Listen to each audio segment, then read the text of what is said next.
Hi guys! Welcome back to my YouTube channel and welcome back for another vlog. It's another day, it's another vlog na naman po tayo dito sa aming kitchen.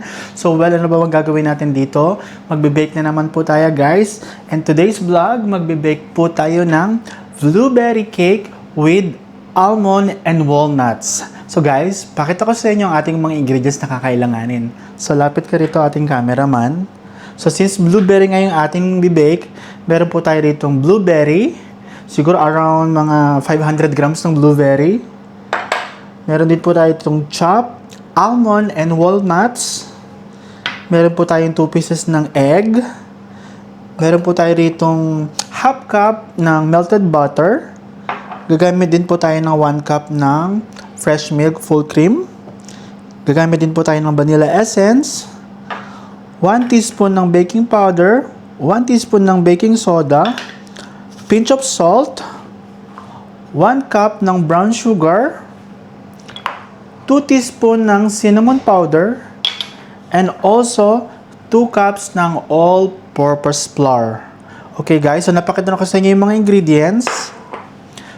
So guys, napakita ko na sa inyo yung ating mga ingredients. Ngayon naman, ang ating first thing na kailangan gawin is i-mix natin ang ating mga dry ingredients and also ang ating wet ingredients ng separate. So, let's start with the mixing. So guys, ngayon, ipag-mix po natin ang ating mga dry ingredients. Start with the all-purpose flour. Then, lagay na rin po natin yung ating brown sugar. Lagay po tayo ng 1 teaspoon ng baking powder. 1 teaspoon ng baking soda. Lagay na rin po natin yung ating 2 teaspoon ng cinnamon powder. And lagay na rin po natin yung ating almond and walnuts. So ngayon, we need to make sure po na ma-mix natin sila all together. Yan, kailangan well combine ang ating lahat ng dry ingredients para later walang bubble-bubble yung ating magiging cake. So ngayon, once na make sure na natin na well combine na natin ang ating dry ingredients, let's go on naman sa ating wet ingredients. So let's start with blueberries. Lagyan natin ang ating 2 egg. Lagay rin natin yung ating melted butter, half cups na melted butter.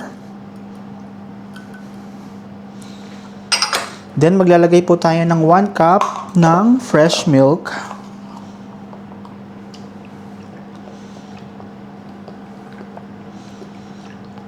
Yan. So ngayon naman, we need to make sure na ma-well combine natin ang ating mga wet ingredients. So kailangan natin siyang i-mix all together. Make sure natin na yung ating butter is well mixed din. Kaya dapat kailangan mo natin siyang ilagay sa microwave ng 30 seconds para make sure natin na na-melt yung ating butter.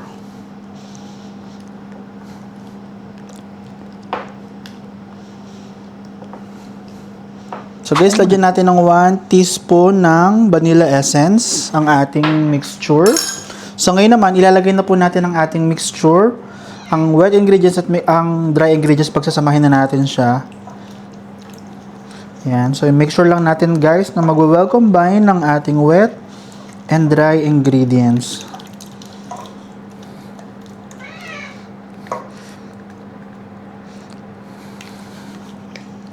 Yan. So, i-mix lang natin siya ng i-mix until mag-well combine ang ating mga ingredients.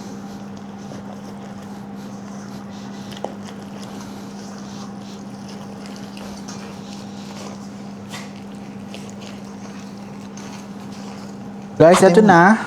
Well combine na ang ating mixture. So, set aside natin siya. Ngayon naman, kailangan natin lagyan ng butter itong ating baking pan para hindi dumikit yung ating butter or yung ating mixture.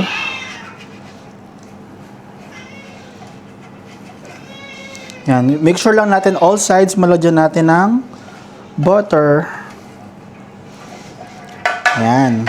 So ngayon naman guys, ipipreheat na natin yung ating oven ng 20 minutes. So guys, welcome by na ang ating wet and dry ingredients. Now, kailangan na natin i-transfer ang ating butter or mixture sa ating baking pan. So ito, lagyan na po natin siya guys. Slowly natin siyang ilalagay.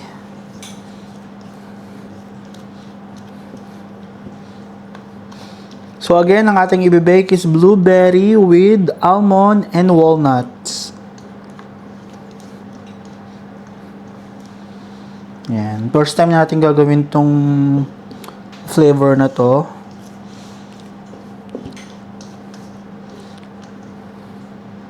Yan.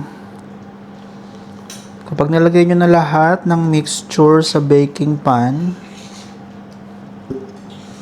kailangan naman nating i-tap or i-drop yung pan ng 3 times. Wait, check muna natin.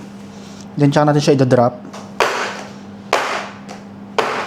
Make sure na walang bubbles na namuo sa ilalim. So, ayan na guys. So, antay na lang tayo ng 20 minutes hanggang matapos yung ating preheat sa oven. And isasalang na natin yung ating mixture. So, balik tayo after 20 minutes guys. Guys, so medyo nakulangan ako sa visual ng ating mixture. So, lalagyan natin siya ng topping sa ibabaw. Lalagyan natin siya ng almond and blueberry. Although meron na siyang almond and blueberry sa loob, but ipang toppings lang natin siya. Para maganda yung kanyang visual mamaya pag umalsa. Yan. So, displayan lang natin ng mga ganyan.